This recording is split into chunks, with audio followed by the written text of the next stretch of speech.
It was a cold March morning in 1940. In a military headquarters near Oslo, there was a simple piece of paper lying on the table. A few lines, a signature, and a date. But beneath that signature lay the fate of thousands. The paper contained a single sentence: "Execute Plan Weserübung." It was Adolf Hitler's order to invade Norway and Denmark simultaneously. The document listed only operation names, routes, and dates. But behind that order stood one man, German engineer and security officer Karl von Heltz, for whom this was not just another mission. Karl had lived in Norway for years and had grown to love the land. He had built its bridges, harbor systems, and radio communication centers. Yet now he was ordered to destroy everything he had once created. He had to obey, because an order is an order. But inside, a war had begun. As the date of the operation approached, an eerie silence hung over Scandinavia. German ships were moving toward the Baltic Sea, but Norway still believed the war would not reach them. King Haakon VII of Norway was still hoping diplomacy could save his nation. That night, Karl wrote in his notebook, "Sometimes, obedience is the greatest sin." He knew that this command would erase Scandinavia's neutrality and lead thousands of civilians to their deaths. Yet, if he said no, he would be shot on the spot. Only 12 days later, the skies over Norway filled with silver aircraft. The Germans were executing their orders, and Karl would realize too late how that single decision would turn into a tragedy. April 9, 1940, 04:15 a.m. Germany's Operation Weserübung was no longer just words on paper, it had become reality. That night, as ships moved through the dark waters toward Norway, few on board truly understood what they were beginning. The soldiers had simply been told to protect the North. But this was no protection mission. It was Hitler's most cunning move to open Europe's northern gate. With a single signature, Norway's neutrality vanished. At that moment, Britain and France were still hesitating. Would Germany really attack Scandinavia, or was it merely a threat? But Hitler had already decided. To him, Norway was more than a country. It was the key to the Atlantic, a shield for the iron ore from Sweden, and the bridge to break the British blockade from the north. That morning, Karl von Heltz stared at the operation map, biting his lip. Trondheim, Bergen, Narvik, Oslo, each name was a memory, and now a target. "We are liberating them," General Falkenhorst had said. But Karl knew that this so-called liberation would keep Scandinavia under the shadow of the bayonet for years to come. That night, the German Navy entered the Oslo Fjord. One of Norway's coastal defense ships, facing the massive German cruiser Blücher, didn't recognize it and opened fire without warning. In a brief but fierce battle, the Norwegians made history. One of Germany's most powerful warships sank within minutes. But this was only the beginning. At that moment, that single signature had already changed the fate of millions. Karl quietly looked out the window and whispered, "We can't turn back now." Berlin, February 1940. The brutal chill of winter nights seeped even through the thick walls of the Reich Chancellery. Yet inside, the air was warm, not from comfort, but from tension. Around a massive table sat men whose decisions would shape the world. At the head stood Adolf Hitler, his hand resting on a map of Norway and Denmark spread wide before him. His finger moved slowly across the map as if drawing the lines of fate itself. "If the British gain a foothold in Scandinavia, we'll never reach the north," he muttered through clenched teeth. Beside him, General Falkenhorst remained silent. He understood the risks of the plan. Germany had already conquered Poland, but this was something else entirely. The future of Europe would soon be decided on the frozen soil of Scandinavia. Among the men in the room was Karl von Heltz, present as a technical advisor.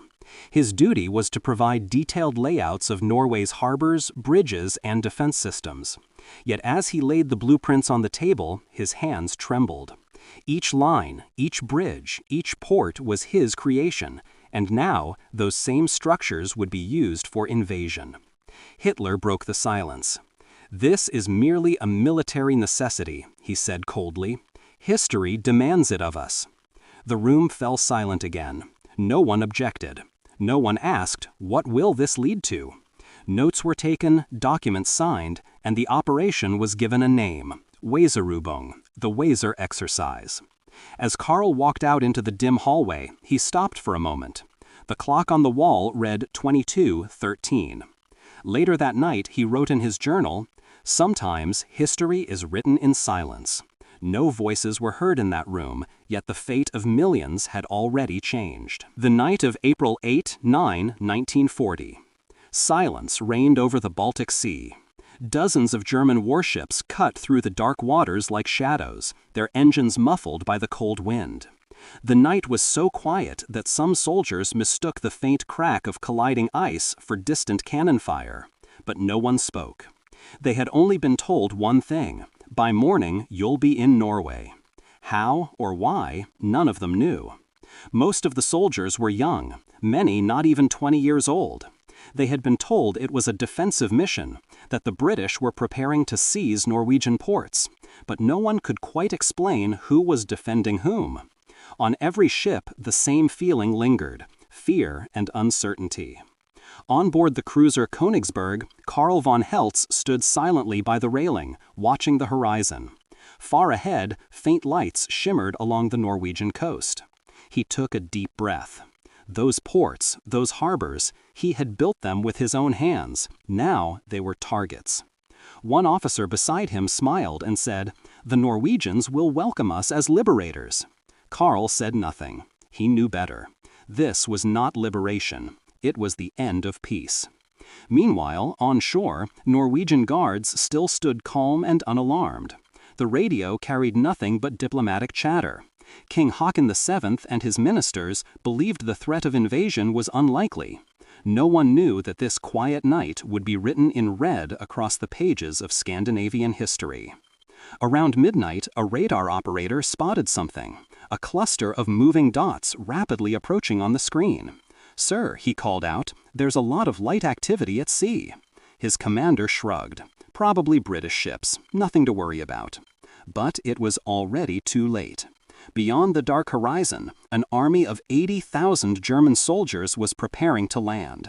Some would make history, others would never return. In the west of Norway, hidden among misty mountains, there was a small, quiet village, Rjukan. It seemed insignificant, isolated from the world. But very few people knew that deep within this village stood a building that would soon decide the fate of the war: the Vemork hydroelectric plant. On the day Hitler's forces advanced toward Oslo, German intelligence had already gathered secret reports about the plant. It produced a substance known as heavy water, a material crucial for conducting experiments on atomic energy. German scientific leaders believed that this substance might be the key to building an atomic bomb. What was happening in the depths of Scandinavia was, in truth, the beginning of a secret race that would shape the future of the entire world. Karl von Heltz was among the group carrying those reports.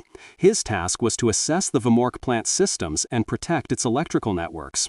But Karl understood that the word protect really meant take control. At the same time, British intelligence had also moved into action. Deep in London, the Special Operations Executive, SOE, had begun forming a resistance network in Norway. Their goal was simple: to prevent the Germans from gaining control of the heavy water. Both sides were now fighting the war not only with weapons, but also through science and covert operations. The Norwegian people still thought they were merely living under occupation. They didn't realize that a silent battle within their mountains would one day decide the fate of the atomic age. Every time Karl looked at the Vemork plant, a chill ran through him. If we take control of this place, he thought, the world may never be the same again. But neither he nor anyone else knew that just a few months later, a small Norwegian team would set out in silence to destroy that very plant, an operation that would go down in history as Operation Gunnerside. Mid-April 1940, the German army was advancing through Norway with lightning speed. Oslo had fallen, and King Haakon VII with his government had fled north toward Elverum. The German command believed everything was going according to plan. Operation Weserübung was considered a success. But one part of the plan, the Narvik operation, took an unexpected turn. Narvik, a port city in northern Norway, was one of the most strategic points in Scandinavia. From there, Swedish iron ore was shipped, Without it, Hitler's tanks could not move. The Germans captured the port, but soon faced a force they had not anticipated: Norwegian soldiers, British sailors, and French Alpine troops. It became the first true resistance against Germany in Europe. Karl von Heltz was stationed near Narvik at the time. His duty was to inspect the stability of bridges and harbor routes. But as air raids intensified and orders grew confused, chaos reigned. One German military diary noted, "In the north, the weather fights more for the Norwegians than for us." At sea, there was an eerie silence. The British Navy had cut off German supply lines. Dozens of German ships were sunk. Thousands of soldiers were trapped in the icy mountains. The order had been fulfilled. Norway was officially occupied. But the price was far heavier than anyone had imagined. One night, in a frozen valley shelter, Karl sat surrounded by shivering young soldiers. Some prayed quietly, others stared blankly into the snow. At that moment, he understood. This war would bring no true victory to anyone. In his notebook, he wrote, "We followed orders, but what have we gained? We've taken a country and lost our souls." Later, historians would write that the Battle of Narvik was the first time the German army truly faltered during World War II. But back then, no one knew. Both sides were simply fighting to survive. February 1942. Norway had been under German occupation for 2 years. Yet deep in the mountains, among the fjords and dark forests, a silent struggle had begun. The Norwegian resistance, known as Milorg, was slowly growing. They found weapons out of nothing, held secret trainings in caves, and passed coded messages over hidden radios. On the surface, everything seemed calm, but that silence was the calm before the storm. Meanwhile, in London, another plan was taking shape. The British had gathered intelligence on the Vermork heavy water plant. According to reports, Germany was working on an atomic weapon. If that were true, the end of the world might come before the war was even over. Thus, a secret mission was planned, Operation Freshman, the mission to destroy the heavy water plant. The plan looked simple on paper: parachute in, plant explosives, destroy the target, and return. But Norway's weather, mountains, and merciless nature decided otherwise. On a November night, 2 British gliders and a towing aircraft were caught in a storm. Some crashed into the mountains. The survivors were captured by the Nazis. Karl von Heltz was part of the technical security team at the Vermork plant at that time. He witnessed the interrogation of the captured soldiers. One of the young paratroopers, wounded but defiant, said nothing, only whispered a single sentence: "We came to stop you."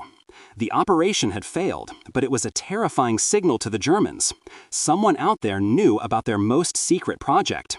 Hitler immediately doubled the control over Norway.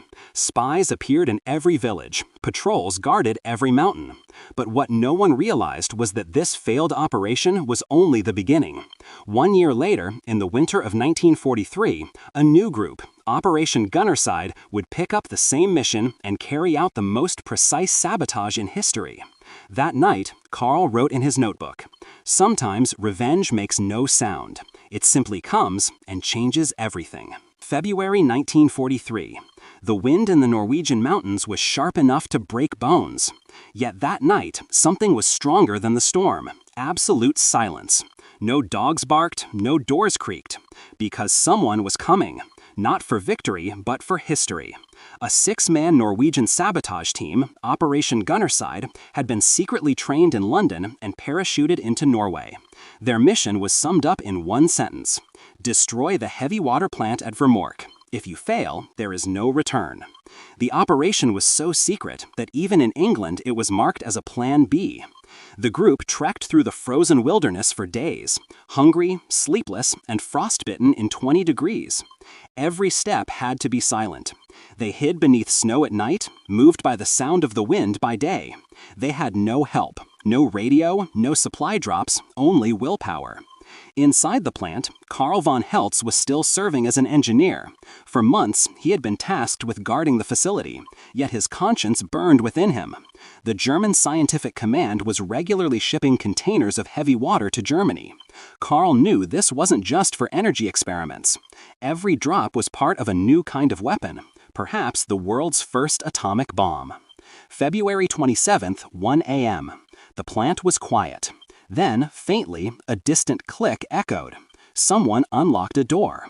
Seconds later, the lights went out. A spark flickered in the generator room. The gunner side team was inside. They placed explosives under the heavy water chambers. The entire operation lasted only 11 minutes. No gunfire, no shouting, no casualties. Carl was in the guard station when the ground shook. He ran to the window, saw a brief flash of light rising from the plant, then darkness again. For a few seconds, there was only silence. Then, only the whisper of the wind. The next day, Berlin received a brief report. Vermork facility destroyed. Heavy water production halted. But one sentence was left unwritten. History has changed. Subscribe for more.